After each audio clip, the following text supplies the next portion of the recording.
acidez estomacal, lluvias ácidas, bebidas ácidas. ¿Cómo se mide la concentración de los ácidos y las bases? Sorenson, empleado de una cervecería danesa, tenía por tarea estimar la acidez normal de la cerveza. En 1909 inventó la escala pH. ¿Qué es el pH? Y en primer lugar, ¿qué son los ácidos y las bases? Para averiguarlo debemos descubrir el papel vital del protón en la química.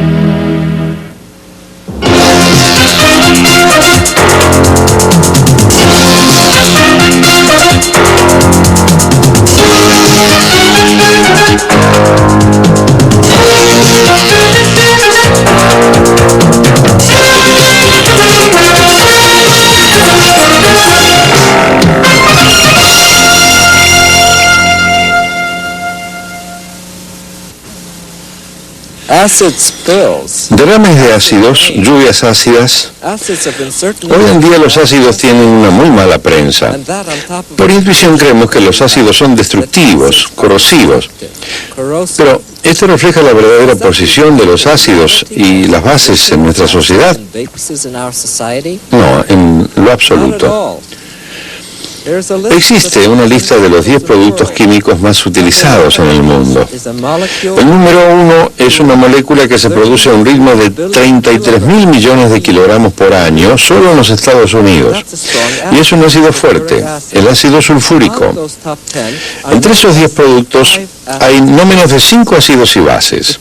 La verdad es que los ácidos y las bases son sumamente beneficiosos. Intervienen en casi todos los productos que utilizamos. Por ejemplo, aquí tenemos un tanque de ácido sulfúrico. Aquí, Delta Chemical se transforma en sulfato de aluminio, que se utiliza en la fabricación del papel industrial y en la purificación del agua.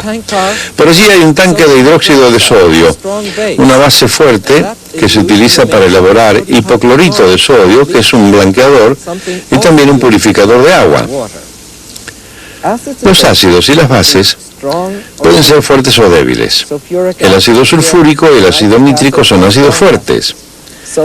El hidróxido de sodio es una base fuerte, pero estamos más acostumbrados a encontrar ácidos y bases débiles a nuestro alrededor.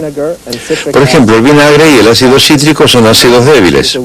El amoníaco es una base débil. Bases. Las bases de la industria.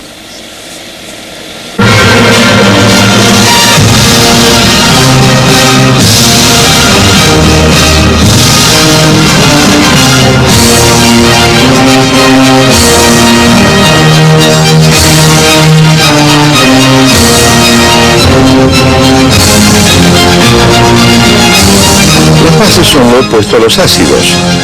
Los neutralizan, reaccionan con los ácidos. Estas reacciones ácido-base son muy importantes en la industria.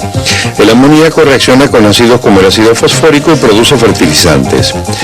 Los Estados Unidos producen 70 millones de toneladas de fertilizantes al año, un quinto de la producción mundial.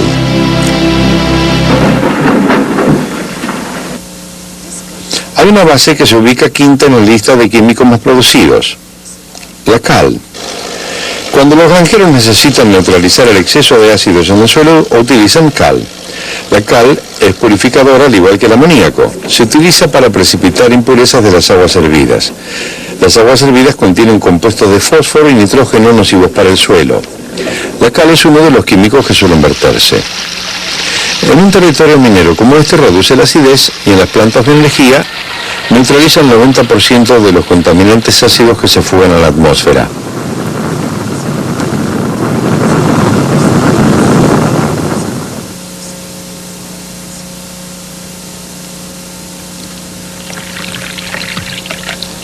Ácidos.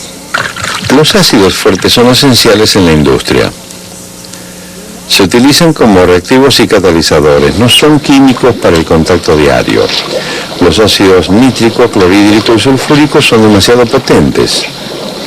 Pueden disolver metales, pero conocemos muy bien los ácidos débiles. El ácido cítrico es un ácido débil y se encuentra en muchas bebidas y plantas y por supuesto en las frutas cítricas. La manzana es una fuente natural de otro ácido débil, el ácido acético que se encuentra en el vinagre. Estos ácidos no solo se producen en forma natural, también pueden elaborarse. En el fermentador, unos microorganismos producen ácido cítrico de una materia prima, la fécula de maíz. ¿Bebidas ácidas? Seguro. Cuando son como el ácido cítrico, débiles y diluidas. Entonces los ácidos y las bases tienen una amplia variación de sus propiedades, como lo está descubriendo el doctor Don Showalter. Yuck. Bah. ¿Alguna vez tomaron un sorbo de vino que les recordara el sabor del vinagre? ¿O probaron un poco de limón puro? Bastante agrio, ¿no? Ambos son muy agrios. Esta es una clara indicación de que contienen demasiado ácido. En la cocina podemos decir que algo es ácido por su sabor agrio, pero en el laboratorio no degustamos, examinamos. Realicemos un pequeño experimento. Tomemos este trozo de papel tornasol azul y agreguémosle un poco de este jugo de limón. Veamos qué pasa. El papel se vuelve rojo. Es una indicación de la presencia de ácido. Déjenme recordarles, de azul a rojo, ácido. Ahora probemos con este ácido común de laboratorio. Vertemos un poco de ácido en este recipiente. Ponemos un poco sobre el papel tornasol, tal como lo hicimos antes. Veamos qué pasa. El papel tornasol se vuelve rojo otra vez, indicando la presencia de ácido. Ahora vamos a hacer otro experimento con el ácido de laboratorio. Lo que haré es verter un poco en este tubo de ensayo. Bueno, coloco dentro de él una tira de magnesio. Veamos qué pasa. Observen las burbujas. El magnesio reacciona con el ácido y se despide un gas. Ingenioso, ¿verdad? Bueno, probemos este ácido con otra sustancia. Esto es piedra caliza. Agregaré un poco dentro de este tubo de ensayo y veamos qué sucede cuando vierto un poco de ácido en él.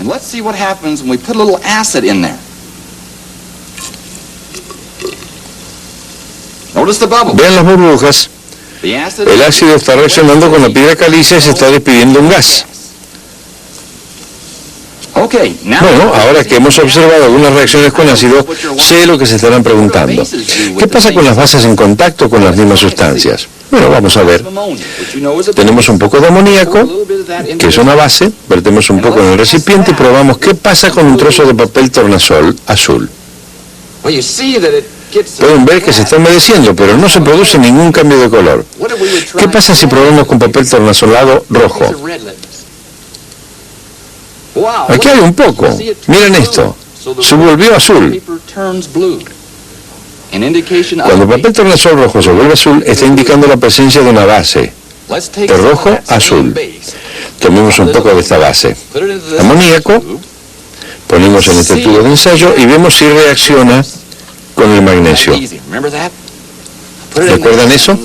Lo introducimos aquí y no pasa nada. ¿Qué sucedería si vertiera un poco de este amoníaco en la piedra caliza? ¿Se acuerdan? ¿Qué pasaría aquí? ¿Qué creen? Nada. Nada en absoluto. Entonces, ¿qué significa esto? Significa que las bases no reaccionan ni con magnesio ni con piedra caliza. Los ácidos y las bases cambian el color del tinte como el del papel tornasol. Los ácidos producen gas hidrógeno al reaccionar con metales como el magnesio. O producen gas dióxido de carbono al reaccionar con piedra caliza. Pero las bases no reaccionan ni con el magnesio ni con la piedra caliza. Los ácidos y las bases son opuestos. Reaccionan para neutralizarse mutuamente. ¿Qué pasaría si mezclamos un ácido con una base? Probemos con esto. Solo quitaremos estas superficies y las pondremos juntas. Observen el humo. Se ha producido una reacción. ¿Qué sucede con este par?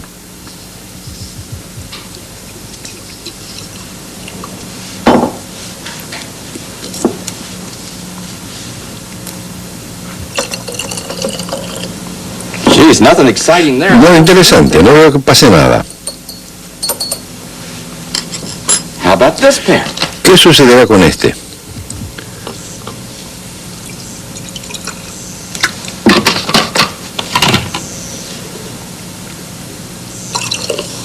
Vean, observen las burbujas.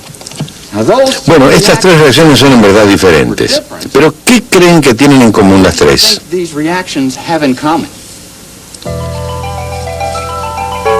El amoníaco y el cloruro de hidrógeno reaccionan formando una nube sólida de cloruro de amoníaco. El ácido nítrico reacciona con el hidróxido de sodio formando nitrato de sodio soluble y agua.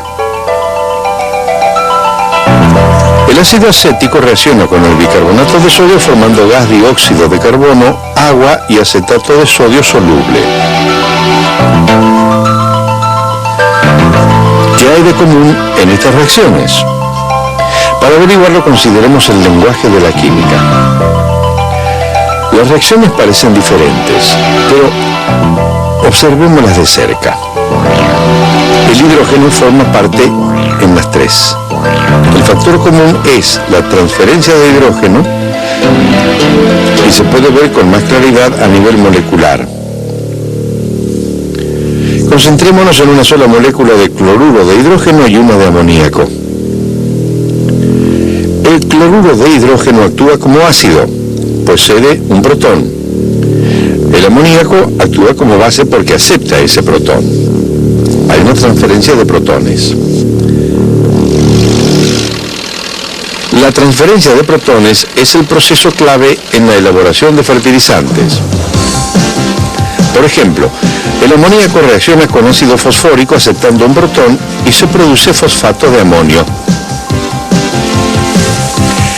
Para obtener los nutrientes esenciales para el suelo se comienza por la roca de fosfato. En esta reacción, el ácido sulfúrico transfiere un protón, el cual produce hiperfosfato. En la industria, por lo general, el ácido sulfúrico se utiliza como catalizador debido a su capacidad para ceder protones. En la actualidad se emplea otra reacción ácido-base en las plantas de energía a carbón. Está llevado al uso de una nueva base, la piedra caliza. En el horno de esta planta se hace estallar y fusionar. Se quema en un lecho de piedra caliza. El dióxido sulfuroso del carbón se neutraliza y queda en las cenizas. ¿Por qué es tan importante este tipo de combustión? Porque los contaminantes que ascienden en forma de humo son la causa de la sedimentación ácida, más conocida como lluvia ácida. El doctor John Malinchuk, del Departamento de Protección Ambiental. Los seres humanos producen la mayor parte de las lluvias ácidas, principalmente a través de dos tipos de fuentes: las fuentes estacionarias y las fuentes móviles. Fuentes estacionarias son las plantas de energía, generadoras de electricidad, que queman carbono combustible y emiten dióxido sulfuroso hacia la atmósfera, el cual se combina con el vapor de agua y forma las lluvias ácidas.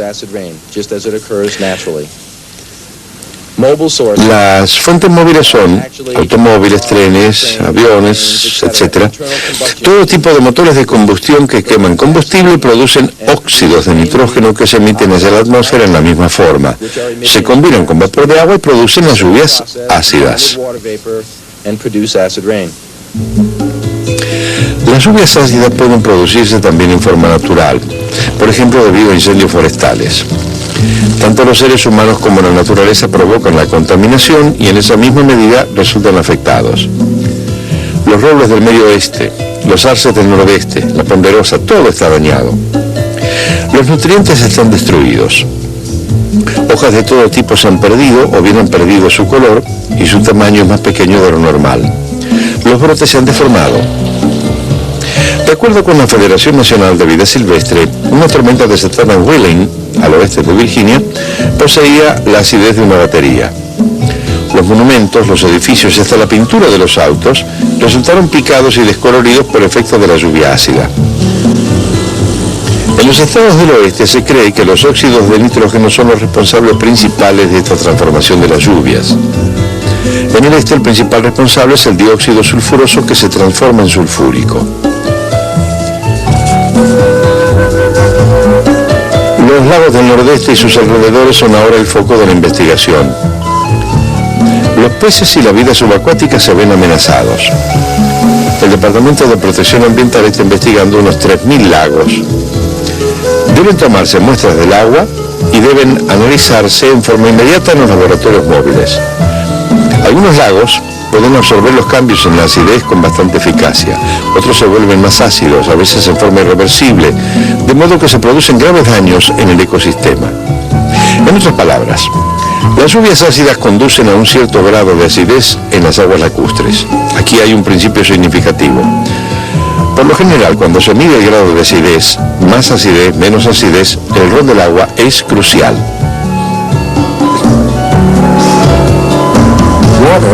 El agua es el medio más común en el cual existen y actúan los ácidos y las bases. ¿Qué sucedería en el mundo molecular si tomáramos un ácido, como este cloruro de hidrógeno, y lo introdujéramos en el agua? Transferiría inmediatamente protón-agua, produciendo un ion hidruro. Aquí el agua actúa como base, aceptando un protón. Por otra parte, si tomáramos una base, como el amoníaco, y la introdujéramos en el agua, lo que sucede es que el agua cede un protón al amoníaco dejando atrás un ion hidróxido.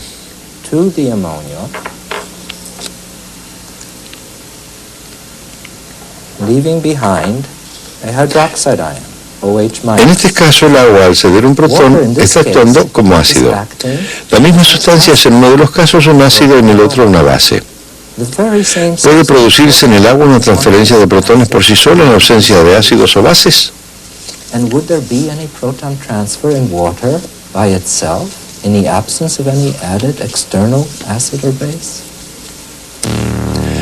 Solo una molécula de agua en 500 millones acepta un protón. Esa molécula se convierte en un ion hidruro. La molécula de agua que pierde el protón se convierte en un ion hidróxido. Hablando en términos químicos, hay un equilibrio entre los iones hidróxido e hidruro y las moléculas de agua. No obstante, solo una de 500 millones de moléculas de agua se convierte en un ion hidruro. Esto corresponde a 10 a la menos 7 moléculas de ion hidruro por litro. Hemos visto que en el agua existe una pequeña cantidad de iones hidruro en solución. ¿Qué pasaría si introducimos un ácido en ese agua, por ejemplo, ácido clorhídrico? Ese ácido transfiere un protón al agua como un disparo y produce iones hidruro, y hay mucho más iones hidruro de ácido que del equilibrio del agua. Y si en lugar de un ácido fuerte introducimos un ácido débil, digamos ácido acético, también transfiere un protón a la solución de agua y produce iones hidruro, pero es mucho menos efectivo que el ácido clorhídrico.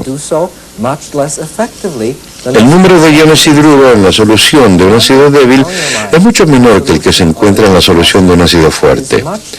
Ambos son mayores que el que se encuentra en el equilibrio del agua. Podemos ver que en la solución de un ácido fuerte, como el ácido clorhídrico, hay muchos más iones hidruro en solución que en el caso de un ácido débil.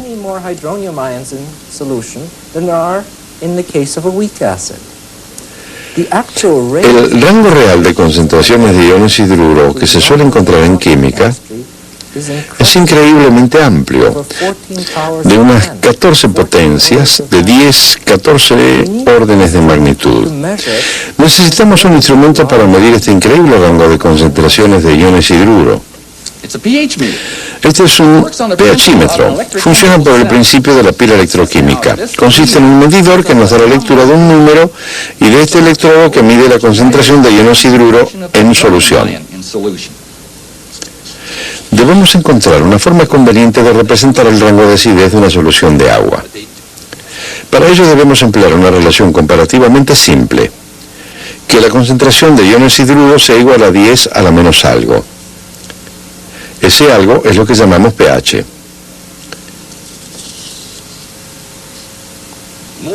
Por ejemplo, aquí tenemos un rango de soluciones con diferentes grados de acidez. Cuando la concentración de iones hidruro es de 10 a la menos 1, el pH es de 1.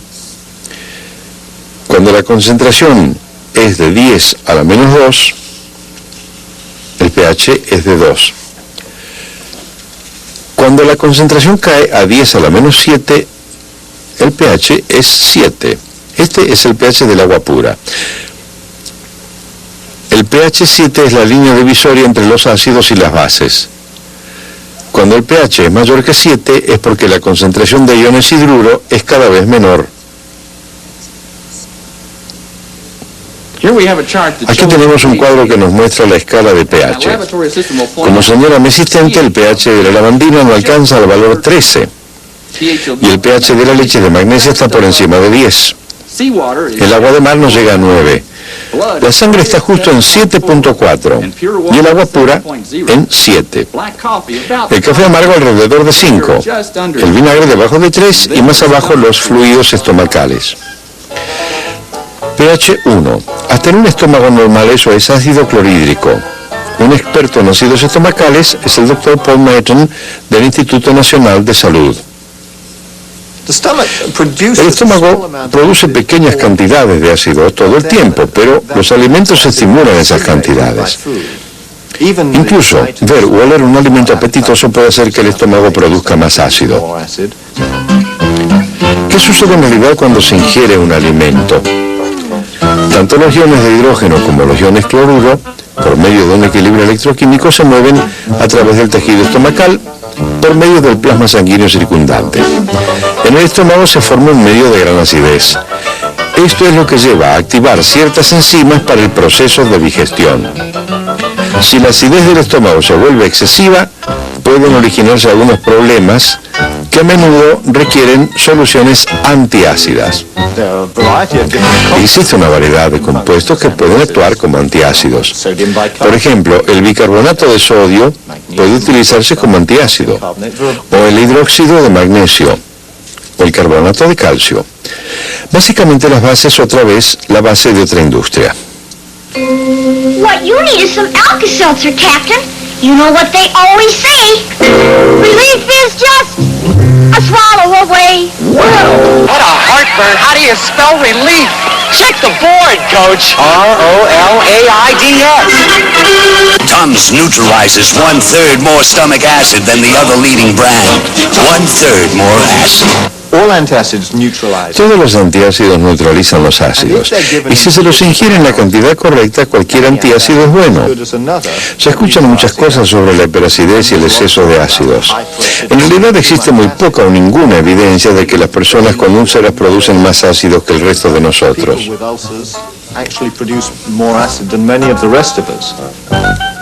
Entonces, para la mayoría de los problemas de acidez estomacal, cualquier remedio de venta libre es un buen neutralizador.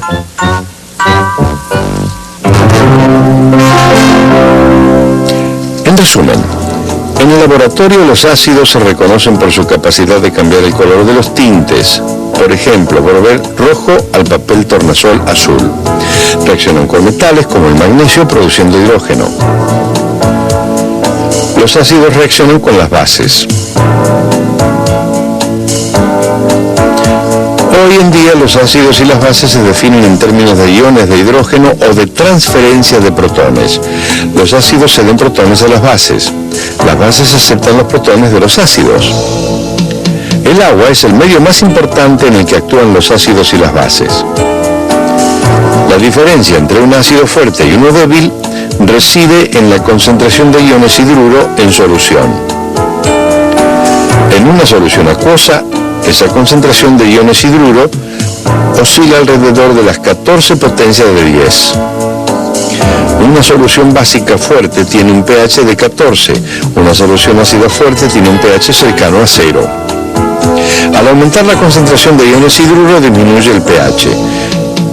El agua pura tiene un pH igual a 7. Es la línea divisoria entre los ácidos y las bases.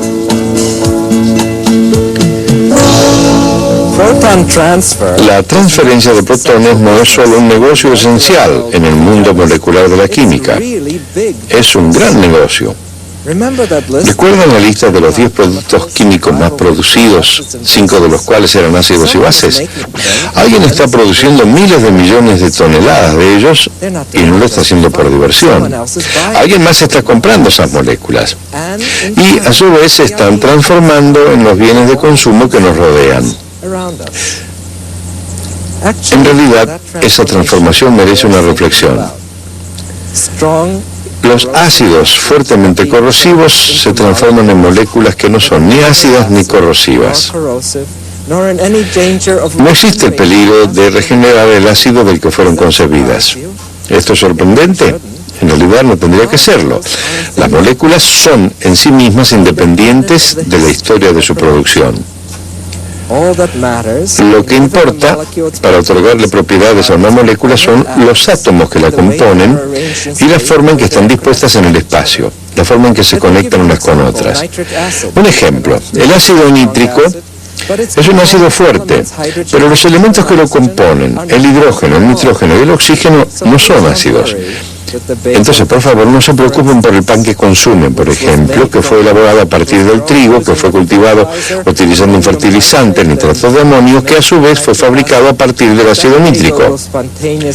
Ese pan no revertirá en forma espontánea el ácido nítrico para quemar sus estómagos.